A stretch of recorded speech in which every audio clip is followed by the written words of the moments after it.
We're all good. Just turn it sideways and... Just roll. Alright, whatever. Okay. So, car conversations on the way home. And our afterthoughts. Yep. So, MPX and Civil War, we opened up, and it started with Cody Cox introducing Dave Sagan for a promo. So the whole point of that was that Dave Sagan, last week's event was the Texas Rumble, which MPX's biggest event is Destiny. The Texas Rumble, the winner challenges the champion at Destiny. So that's the big carrot for winning that one. That's the prize. You win the Texas Rumble, you get a title shot guaranteed at Destiny. That's the big main event for them. Texas Rumble and Destiny always sell out, standing room only. So those are big events for them. Dave Sagan was your winner. Go ahead, take it away. Okay, so Dave didn't even get a word out. No. Cody Cox asked him a question, but before Dave could answer it, We were saved. No. Yes. No. Yes. The moment got ruined. It was absolutely ruined and destroyed. It was crumbled up like a good dream and thrown into the garbage.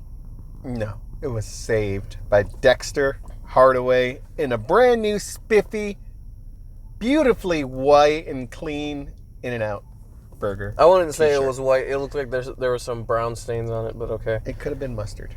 Or maybe even animal style sauce. You don't know. All right, whatever. I think it looked like a new shirt though. Dexter but anyway, was rocking it. Dexter said, basically, the rest of you fools get out the ring. I got a problem with Dave. Let's fight. Right. And then he lost. Yeah, poor Dex can't catch a break. But hey, Dex outlasted about 28 other dudes. It was him and Sagan, so that's where the beef comes from. Is they were the last two standing in the Texas Rumble. Dexter thought he had it, and whoop, over the top he went. And so this one didn't fare much better. Dexter Hardaway caught a hailstorm from which is Dave's finisher. Sagan put him down, got the 3. Poor Dexter. Yeah, not so much. All right. So the next match. Next match, we had Dmitry Alexandrov versus Muerte Silencioso. Yeah. So, I don't know. This match Kind of out of nowhere. Yeah, it felt out of nowhere, and it also felt just why. Well, I think the why is that it carried on the story of the Lost. The Lost is the faction with Silencioso, whatever his name is, Silencioso. and De La Cremosa and Jason Silver splitting apart from that. I think that's where your story comes from. So, yeah, of course, you could probably see where this is going. Silver came out, interfered in the match, and that gave Dmitry the win, which also ticked off, the rest of the Lost, who Silver just broke away from. So, and I just want to call out Dimitri's finishing move name. I think that's kind of cool. I heard it from Cody Cox. I always thought it was just going to be like the bear header, but no, it's called Bear Explosion. The Bear That's Explosion? Awesome. I love it. Puts bear in front of everything and just calls it that. Mm-hmm. I guess. Whatever works. Okay, on to the next match because we got sidetracked. We had a triple threat match between Kari Wright, Christian, and Byron Andrews. Now, Christian's gimmick, usually just Christian, it's kind of like, who's that? Well, this guy's got on the back of his trunks, #1 pretty boy jock. So that's his whole thing, He hits hard, he throws a lot of suplexes, and, it ain't pretty. But he's got pretty boy written on his trunks, but maybe throwing fools around. Anyway, go ahead. Yeah, this match, I think if they were more known... It's kind of a MPX, sleeper match, dude. Yeah, it was, but I'm thinking if they were more known and all of them had at least one title from there, I think this easily could have been a main event match. Yeah. Easily. Yeah, they put on a good show. No, it was, Anthos was the other one, right? Yeah. Yeah, I think I started talking over you when you said his name. I had to make sure. But yeah, Anthos is a very accomplished guy in the DFW area. He dresses like a clown. But I think the only reason that match did as well as it did is because he was in there. Yeah, probably. Christian is he's at MPX every every other month or he comes through every so often, 2 months but later. And then he Kari doesn't Wright seem as polished as the other two, but yeah, Kari Wright just came in here earlier this month, and he's great. Yeah, but I feel like Anthos really carried this match, and it was good. Yeah, the whole thing was pretty good. Of course, Christian ate like a dozen knees. It felt like. I think it was actually only 2, but Kari Wright caught him with a knee to the back of the head and dropped him to his knees, and then he caught him with one in the face. He hit him like 5 times with the knee. There was one in the beginning of the match. As soon as he speared Anthos and got him out, he kneed him in the back of the head when he was leaning on the middle rope. Right. And then he kneed him again while he's standing up. Well, I'm not trying to get an exact count here, but the point is that boy ate some knees and he got pinned. So yeah, he got killed. But Kari Wright had a really good showing tonight. He looked good, and all in all, that match was pretty dang entertaining. Okay, next match after that was the MPX Addicts Championship match. Yeah, this just is when before we were the intermission. Yeah, this is when we were looking forward to Tatum Manning, Young Gun, Chandler Hopkins. And I'm really surprised you actually called it. Like, it surprised me, but I'm happy for him at the same time. I just feel like my way was probably going to be a better setup. Have the champion win and then have the challenger win later. Well, you can't have him. You got to give him something to chase. That's kind of what I was thinking. Yeah. Is that it would be a better story for Tatum, and of course you're probably figuring out that Chandler won. Yeah, if you watched the earlier video. I picked Chandler because I just felt it was his time. I thought Chandler was going to get it. And Chandler come out busting out all the tricks, man. He was doing all these flips that he's known for and all this acrobatic type stuff. And it looked good. He was on point. The man just put on a performance tonight. And, Tatum Manning brought his A game, man. He tried to clip his wings and, take out his knee and get him... I want to talk about how he lost, though, and how ironic it is. He was going up to the top rope. I was thinking, he's going to insult Chandler and do his shooting star. And he's like, no, forget that shooter. And then he did a swanton, and he missed. Right. Well, he missed terribly. You don't want to try a shooting star press if you haven't, been doing it a while. If you haven't practiced it for a while. Look at Brock Lesnar in that match with Kurt Angle at that WrestleMania. He almost broke his neck. So, that is a high-risk move that not anybody can do. And Tatum's a taller guy. Yeah. So, And Brock won the match. He's just like Kurt Angle. He won with a broken freaking neck. He didn't break his neck, but he could have broke his neck. Might as well. But either way, we're bunny trailing. Yes. Chandler won. It was a great match. Tatum had like a massive meltdown right afterward. He was like screaming "no" and beating up the side of the ring, and and what's funny is, I think it's because of the way he came out that just really takes Chandler off. Oh, his entrance was something to behold. If you can find video of his entrance coming down, he clowned Chandler the whole way down. He was two-stepping down the ramp and everything. Yeah, it was pretty awesome. Basically, just to give you a gist of it, he was wearing this jacket, and it had the inside of it looked like white cotton balls, and the outside of it looked like something that a cowboy would wear. Right, it looked like a rancher jacket. And the cherry on the top, he was wearing a cowboy hat. And it kind of looked good on him. So and it he was blended rocking in well with his entrance. Because as soon as Cody Cox said 1 in a million, Tatum Manning, he did his whole, put the 1 in the air, and then as soon as he got finished with his name, he just tipped the hat back up. It was perfect. Yeah, his entrance was something to behold. It was it was entertaining, to say the least. We were cracking up. But, he come up a little short against Chandler tonight. Chandler's the new Addicts champion. I think going forward, these guys are going to end up fighting over this thing and cause any trouble until Destiny, I think, is going to come to a head, and we're going to see how that's going to play out. But congrats to Chandler for tonight. He's a new Addicts champ. All right. So after intermission, we got Schaefer versus Silver. Yeah, that was kind of out of nowhere. We knew Schaefer was going to be on the card. We didn't know against who, and it was Jason Silver. So, and right out the gate, like Schaefer started off with a shotgun drop kick right into the corner. It looked like he killed Jason Silver. And everyone, the whole crowd was like, ooh. But yeah, go ahead, fill him in. Okay, so the gist of it is, of course, Schaefer being the bigger guy, he was kicking the crap out of. Are we still good? Yeah, okay. We're still good. Sorry about that. If you actually saw the screen. Yeah. We're still going? Yeah, we're okay. I don't know why the screen turned off. That was weird. Alright, but anyways, Schaefer being the bigger guy, he was beating on Silver. When Silver was starting to make his comeback, that's when it happened. You get Isaac Mazer's music, then you get Silencio Muerte and Sky de la Cremosa. They come out and beat up Silver. Yeah, they beat him down. They threw him out the ring, and then they beat him down some more.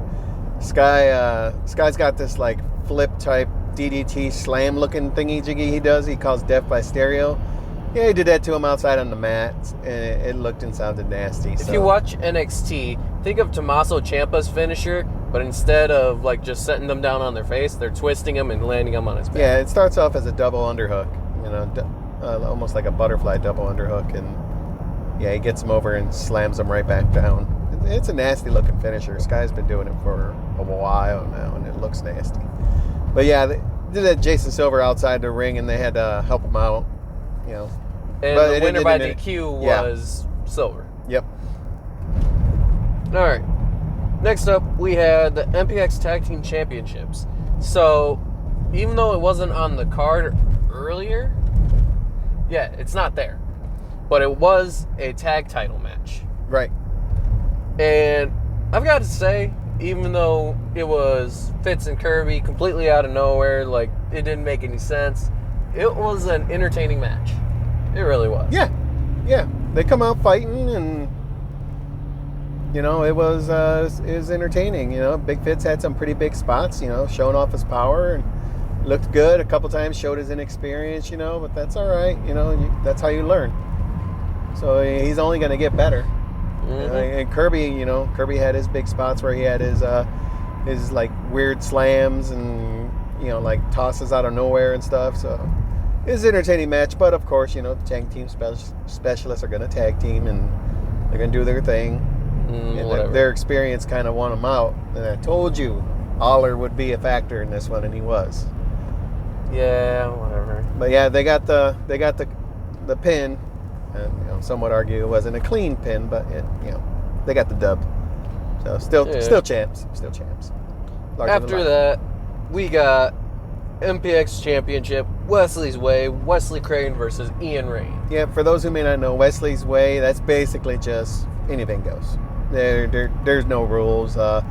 Biting, chairs, thumbtacks, Legos, cookie sheets.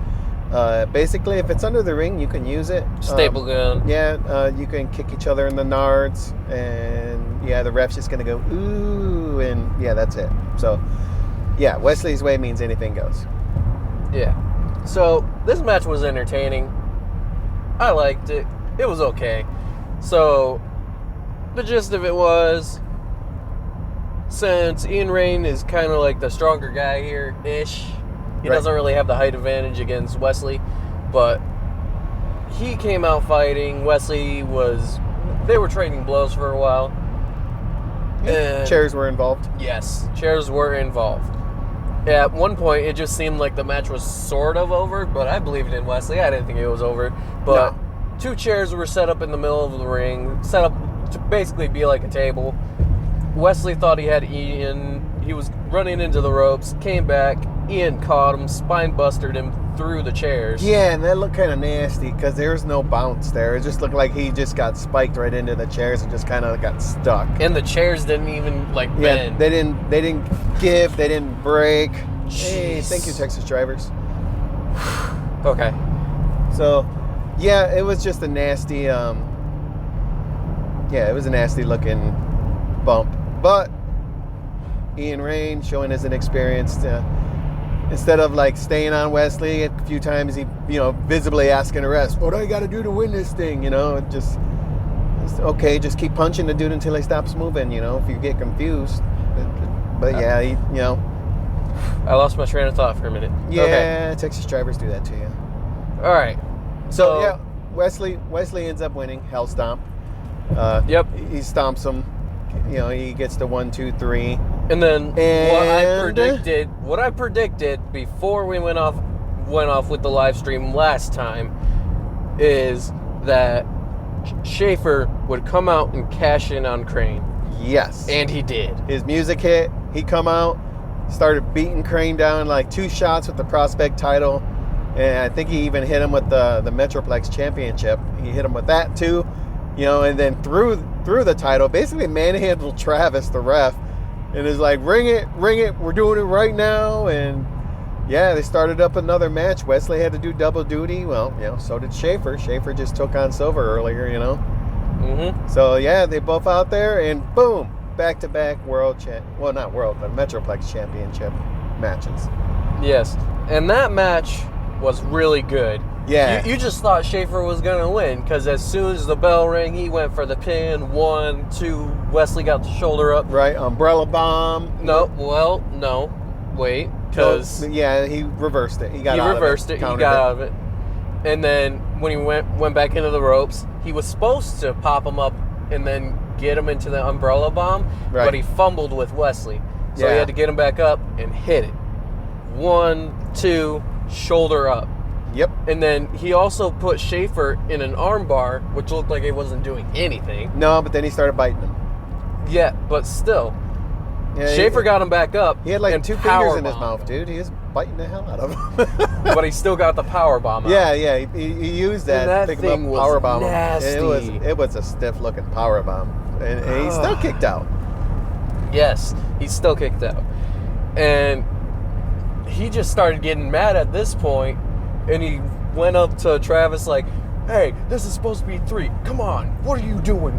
This is your job. Count to 3." Now, what I thought was cool is the first time Wesley Crane came to Metroplex that we saw was against Michael Schaefer. So this was really cool to see these two, how far they've come, and to see them pull off something that they did before. Now, Wesley does this inverted senton, this running inverted senton when he's got somebody like prone in the corner. And that first time that we saw him, Schaefer caught him.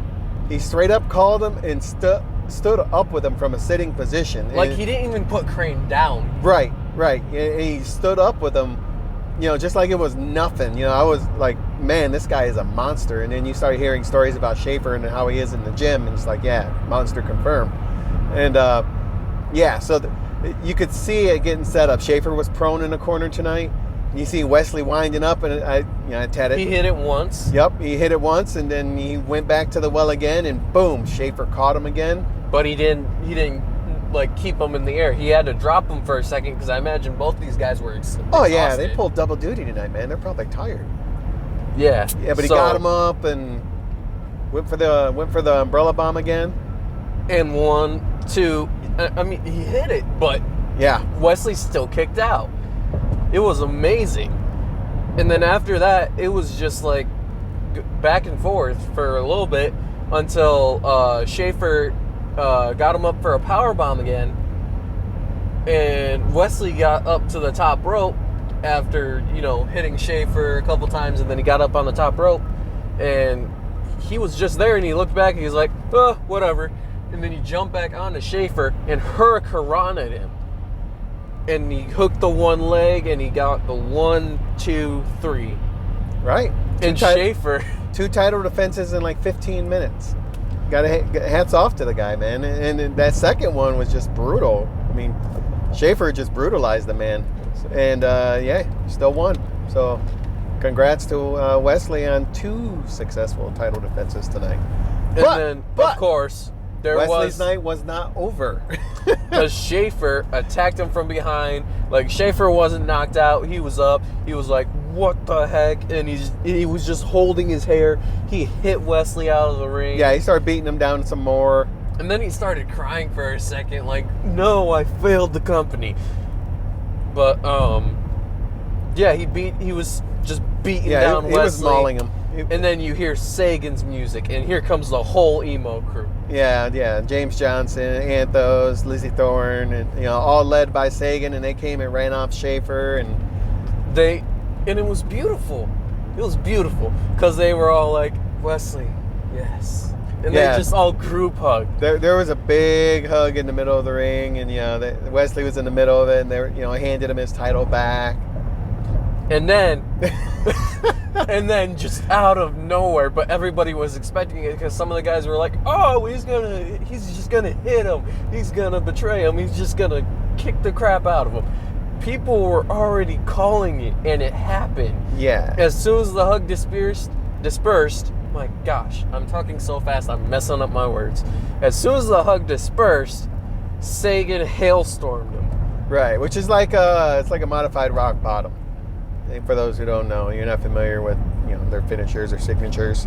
Yeah, it's like a modified rock bottom. He nails him one of those, and then Lizzie just yelled, "Get him! Right. Get him!" James Johnson throws his jacket off. Anthos, they just start grounding and pounding on poor Wesley. They grab one of the chairs from earlier, and Johnson just hit the worst cutter I've ever seen. Like, not worse as in it was performed off bad. Just how he hit it. He positioned Wesley to where Wesley's throat area would come down on the back, the back portion of the chair, which would support your back. The part that holds your back up. Yeah, he positioned himself to where when he delivered this cutter, that it was supposed to, but Wesley hit his chest on it. Yeah, which is probably better for him because yes, he probably could have seriously jacked him up. But then after that, Anthos hit his leg DDT. Basically, he grabbed his arm, put his leg behind his head, and just DDT'd. He basically leg whipped him into the chair. Yes. So they took turns teeing off. Of course, Sagan hit another hailstorm. And then they beat him down some more. And then he hit another one. And then they beat him down some more. And then I think they threw him outside. And then even poor Travis. Travis got worked tonight. He was... security got all beat up. Yeah. The new ref that was here tonight got beat up. Travis, got his face held onto. He didn't get beat up, but poor Travis. Yeah, he looked rough because Travis also, he had to ref the main event, which we're going to get to here shortly. But yeah, it was like Wesley was out there for a solid half hour taking beatings. Basically, he got a 2 out of 3 falls match tonight, and yeah, the last beat down by the emo crew was definitely not a win for him. And the way they ended it off is Sagan grabbed his mallet and just wailed him in the head with it. Right. Yeah, and he threw the belt on him. He said, "Keep that warm for me." He goes, "I'll see you at Destiny." So yeah, there's your Destiny main event right there set up. You need any more story, then yeah, you ain't listening because it's all laid out right there for you. These two are gonna go to war at Destiny, and I think it's gonna be a heck of a match. Sagan's a good performer. Wesley's a good performer. I see it being a good show. And Destiny almost always is. But we ain't done for the night. Because we had our main event for tonight, which is Sky De La Cremosa versus Tommy Dreamer, as you see right there from the graphic that we've had on here for the entirety of the show on our way home. Now, full disclosure, I've watched Tommy Dreamer since ECW. I've seen a lot of his stuff, his various travels, some of his indie stuff. And I have only seen him through AEW. Right. So I've never actually got to see the man. When we lived in Flint, Flint, Michigan back in the day, that's when ECW was in its heyday. And they came through a couple times, but, either I didn't have the extra cash or I had to work. So I never actually got to see him or like RVD in their prime.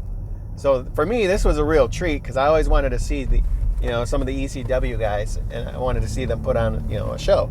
So this was a treat for me because, not necessarily bucket list, but I've always wanted to see Tommy Dreamer live. And, he was there tonight. And of course, it was a good show. It's a good match. And I thought. Even after seeing him on AEW, it was so much better seeing him in person. It was amazing. Now on to the match. Just utter destruction everywhere. Yeah, the monikers, Sky's moniker is he hails from the tribe of excessive violence. And you got Tommy Dreamer, who is known as the innovator of violence. You know, they're bringing staple guns to the ring, kendo sticks. That was always his shtick, you know? So, yeah, I mean, we knew right away it was not going to be like foundational technical wrestling 101. No, the chairs were brought in.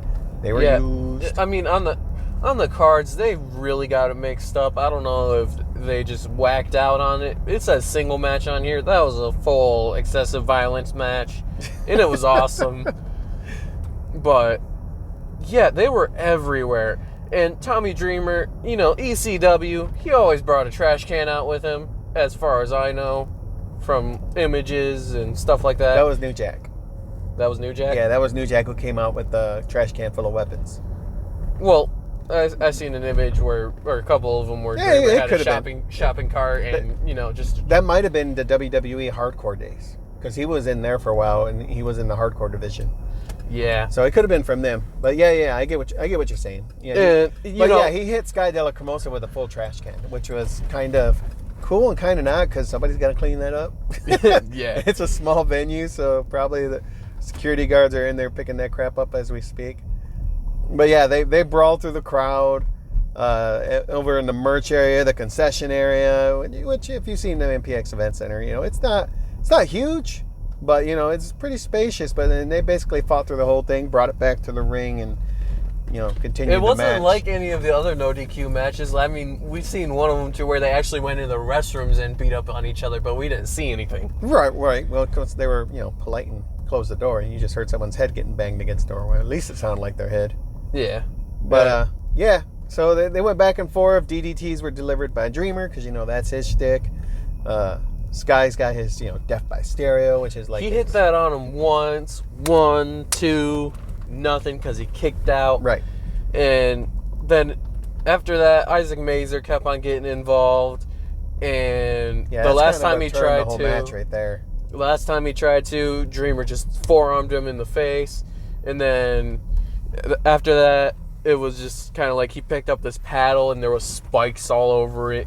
And then he hit Sky in the nards with it. Of course, not with the spikes. He hit him with like the side portion of it. And right. It was cool. And he was setting up for his Death Valley Driver. Sorry. Jeez. It's hard for me to remember names right now. He tried to hit the Death Valley Driver. Cremosa got out of it. And then he hit him with a second Death by Stereo. And that was the 1, 2, 3. Yeah. It was a loss for Tommy Dreamer tonight. But, you know, like I said before, it don't matter who wins. We all win in this one. Because it was an entertaining match. And after that, it was awesome. Because Dreamer got on the mic. And he basically just gave like a biography in literally 5 minutes. Yeah, he told his whole story, you know, about when he started, how long he's been wrestling. He's getting close to 30 years being a professional wrestler. He's 49. Yeah, Jeez. He just turned 49 last week, you know, and he still loves coming out. He said every time he comes out from the curtain, he feels like he's 25. You know, even though he's almost 50. And he started wrestling at 18. Right, Jeez. right. So he's been in the game a long time, you know. So it was nice, you know, he talked kindly about the area, the DFW area, and just talking about how, you know, it's been ignored as a wrestling place, but he goes, you know. Most of the talent has come from Texas, if you think about it. Yeah, a lot of talent. Well, you know, we're watching wrestling shows here in Texas, so we're going to see a lot of the guys, you know. There's lots of places around here. There's more than just Metroplex, although Metroplex is the only one that does a weekly show. You know, you got DFW All Pro. You got VIP, which I think they work together, but they're usually like monthly shows, and they run out of like Haltom City, I've seen, Arlington. So for us, we would have to go a little further to check those ones out. Well, Haltom City, not so much. We drive right by it to get to Metroplex. Yeah. But, you know, they work off days, sometimes Thursdays and Fridays. Saturdays works best for us. That's why we go to Metroplex. Not to mention it's more consistent storytelling for us to get like invested in. Obviously, we do a YouTube channel with mostly just them. So, but that's the card for tonight. You know, Dreamer didn't get the win, but, you know, like I said, yeah, we were thoroughly entertained. So it was a really good show. So those are our thoughts, and our drive is done. So we hope you enjoyed it. Yeah. Thanks for hanging out. Have a good night.